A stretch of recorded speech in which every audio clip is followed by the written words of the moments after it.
Claro, y esta fue una de las noticias quizás más relevantes de los últimos días, porque en un segundo juicio, el Tribunal Oral en lo Penal de Temuco declaró culpable a Martín Pradenas como autor de 2 delitos de violación y 5 delitos de abuso sexual perpetrados entre los años 2010 y 2019. La Fiscalía pide un total de 41 años de presidio. Y para analizar precisamente este caso y las repercusiones, estamos con Lidia Casas, directora del Centro de Derechos Humanos de la Universidad Diego Portales. Lidia, muchas gracias por acompañarnos. ¿Cómo está? Buenos días. Buenos días a ustedes. Lidia, bueno, lo comentábamos, este ha sido catalogado quizás como un caso que marca un hito en la historia judicial de nuestro país, también en lo que son los derechos para miles de mujeres en este tipo de situaciones. En primera instancia, quería preguntarte para ti, ¿cómo lo ves en este juicio, en este caso que además se anuló en primera instancia y tuvo que volver a efectuarse este juicio que finalmente terminó condenando nuevamente a Martín Pradenas? Bueno, yo creo que es muy relevante este juicio en varios sentidos. En primer lugar, por la conducta judicial.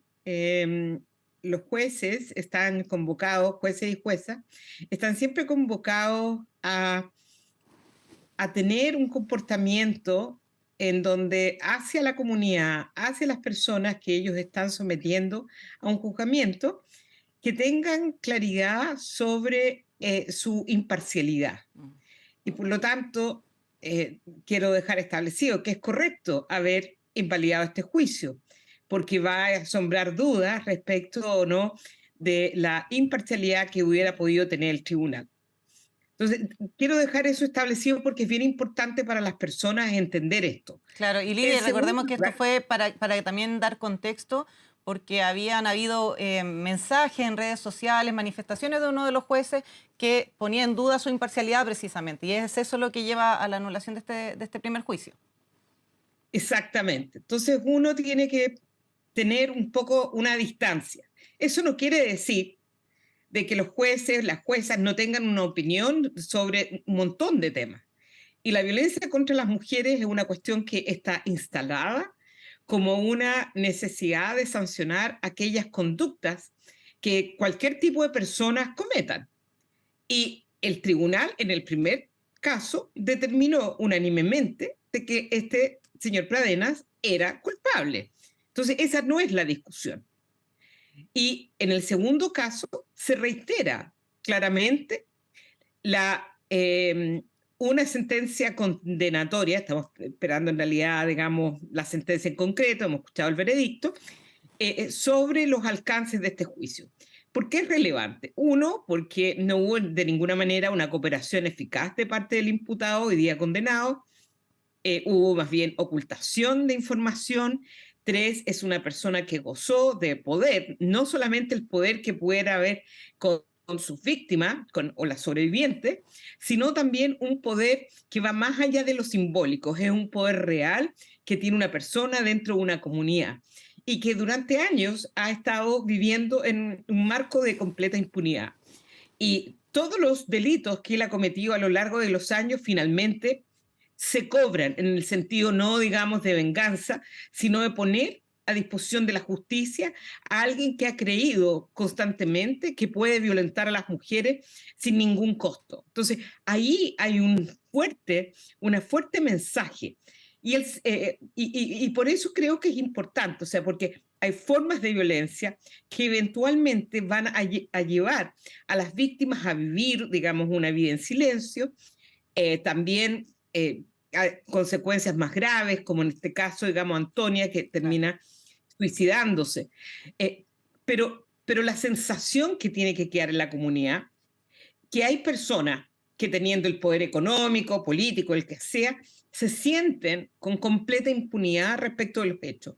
Y por lo tanto, un juicio 1 y un juicio 2 en que reitera condena, lo que hace es decir, ¿sabes qué? Tú no puedes caminar por esta vía impunemente porque abusar de una mujer que está en estado de ebriedad o de falta de condiciones para consentir constituye una vulneración a la integridad, a la autonomía de esa mujer.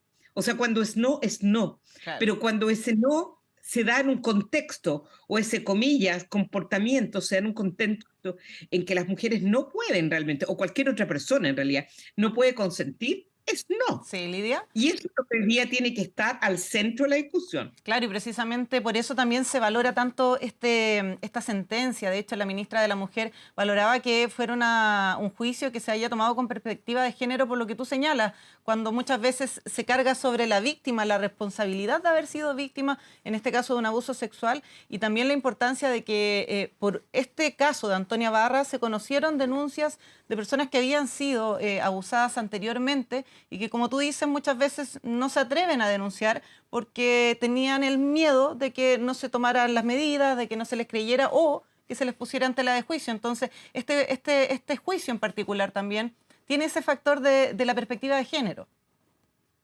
Bueno, creo que es bien interesante hacer notar, ¿no?, que la cuarta encuesta nacional sobre violencia en contra de las mujeres y mujeres mayores también del año 2020, marzo del 2020, realizada por la Subsecretaría del Ministerio del Interior sobre prevención del delito, da cuenta precisamente de esto. O sea, se les pregunta a todas las encuestadas, una encuesta de carácter nacional, si respecto del último evento de violencia que hayan sufrido, y específicamente en materia de violencia sexual, le preguntan, ¿usted denunció? La respuesta es no. Y después, ¿por qué no denunció? El primer elemento que está en la respuesta de esas mujeres es, uno, la vergüenza, y el segundo es el miedo a no ser creída. Las mujeres quedan puestas en tela de juicio. Su comportamiento es el que está a la base de la discusión o no si un delito sucedió. Y tenemos a un señor Pradena que, pese a las imágenes que aparece donde hay una chica que no está en condiciones, él vuelve a insistir una y otra vez en que todo fue consentido. Y la respuesta es, si hay una persona que no está en capacidad de consentir, se llama un no consentimiento. Entonces, ese es el tema de fondo. Y cuando se habla de perspectiva de género, significa mirar a las personas que están sometidas, digamos, a distintos tipos de circunstancias de una manera distinta. Yo denomino, o sea, no solamente yo, digamos, esto viene de una construcción muy antigua, en donde se habla de la víctima ideal, es decir, que se espera que aquellas personas que son víctimas, particularmente las mujeres, de violencia sexual, se comporten de una determinada manera, sean de una determinada manera, de tal manera que si ellas no encajan en lo que idealmente se espera de ellas, no constituyen una víctima ideal. Entonces, la importancia y la perspectiva de género es entender aquello. Claro. No porque una mujer esté en estado de, como sea, que una mujer esté tarde en la noche, no constituye una justificación alguna para que una persona sea violentada. Claro, Lidia, como tú señalas, lo de la víctima ideal es súper importante lo que mencionas porque, claro, muchas veces se cuestiona la reacción de una víctima de un ataque sexual cuando se paraliza y no pide ayuda. Eso también ha ido cambiando con esta perspectiva de género, porque son distintas maneras de reaccionar y muchas veces ese juicio que se hacía sobre las víctimas hacía que ellas no denunciaran. Y ahora en este caso también te quería preguntar, primero, lo difícil que es someterse a un primer proceso de un juicio y cuando se anula, también estaba este miedo de que tuvieran quizás que declarar nuevamente, que tuviera que pasar todo el proceso una vez más. Acá, al parecer, eso, para que tú nos expliques, no sucede, se toman las primeras declaraciones, pero la importancia de que esto se haga de esa manera, de no revictimizar también a las testigos de este caso. Bueno, yo creo que esto es absolutamente importante reconocer. El error que se produjo al término, digamos, y la posibilidad de la nulidad del primero, hace que nuevamente las víctimas tengan que revivir todo el proceso penal. Eso se llama victimización secundaria. Las personas que son sobrevivientes de un delito no declaran una vez, declaran múltiples veces. Declaran ante un fiscal, no una, a veces varias veces, ante la unidad de víctimas y testigos, ante el servicio médico legal, eventualmente también ante los servicios de salud, ante las policías. Es decir, está sometida una persona a señalar muchas veces el relato y luego posteriormente ante el tribunal y ser contrainterrogada. El contrainterrogatorio también puede ser absolutamente victimizante. Nosotros lo vimos en el caso de Mauricio Ortega, en la condena en el caso de Nabila Rifo, donde la defensa jugó un rol horroroso frente a la victimización de una mujer haciendo preguntas que nada tenían que ver. Y era sobre su conducta sexual que nada tenían que ver con el hecho base. Y ahí es el rol que juega el tribunal para impedir ciertas preguntas y cómo los interrogatorios y los contrainterrogatorios vuelven a ser victimizantes. Entonces, cuando hablamos de la perspectiva de género, significa considerar que un proceso penal en sí mismo puede ser muy victimizante y por eso muchas personas no denuncian ciertos delitos. Y particularmente respecto de violencia en contra de las mujeres, porque quien está puesta al centro del debate somos nosotras mismas, nosotros las mujeres. Claro, Lidia, y acá este caso también establece un precedente para futuros casos similares. ¿Por qué lo pregunto? Porque justamente tú lo señalas, es muy difícil a veces comprobar un acoso sexual o un abuso sexual y eso hace que muchas personas decidan no denunciar o incluso por un tema ya más personal de lo traumático que es pasar por esa experiencia y además revictimizarse al momento de denunciarlo. Este caso, que fue también armándose en base a los testimonios que eran bastante creíbles de una y otra víctima, de un actuar que era reiterativo, ¿puede ser un precedente para futuras situaciones similares? Absolutamente, sí. Habla de la conducta, habla de una conducta, tal como tú señalas, reiterativa. Habla de un comportamiento que le da sustento a una acusación en particular. Si nosotros tenemos a un imputado que termina, digamos, llevándolo a juicio por un hecho, pero respecto de otros no se los puede llevar a juicio porque supongamos que el tiempo transcurrido ya hizo que la causa, digamos, o el delito prescribiera, es decir, que no se puede investigar, no porque no haya ocurrido, sino porque los tiempos procesales no permiten hacer aquello. Es muy importante porque muestra, tal como tú dices, la reiteración. Y cuando yo hablo de la reiteración, tiene que ver con una conducta que está instalada y que está asumida, digamos, está instalada, es naturalizada y que funciona en la lógica de la impunidad. O sea, a mí nada me va a pasar. Entonces, la idea de que otras mujeres puedan salir. Ahora, eso siempre tiene un costo. Y muchas veces a nosotras se nos pide una conducta heroica, que a muchas otras personas no se les podría pedir. Muchos de los crímenes más horrorosos, si recordamos, digamos, lo que sucedió en Pozo Almonte, Pozo Almonte es un ejemplo de aquello. Claro. Como policías, en general, descreyeron la versión de los padres que buscaban a estas chicas. Sin embargo, a partir de una sobreviviente empieza a develarse una conducta de un hombre que era un depredador. Pero la primera actitud de policías y otros era no creer y era juzgar en forma indirecta a aquellas mujeres que desaparecían en el desierto. Entonces, ese es el tema, cómo un sistema de justicia responde a necesidades a partir de las experiencias específicas de mujeres. Todos podemos ser víctimas, todos somos y podemos ser víctimas de delito, pero las mujeres somos particularmente víctimas al interior de nuestros espacios privados.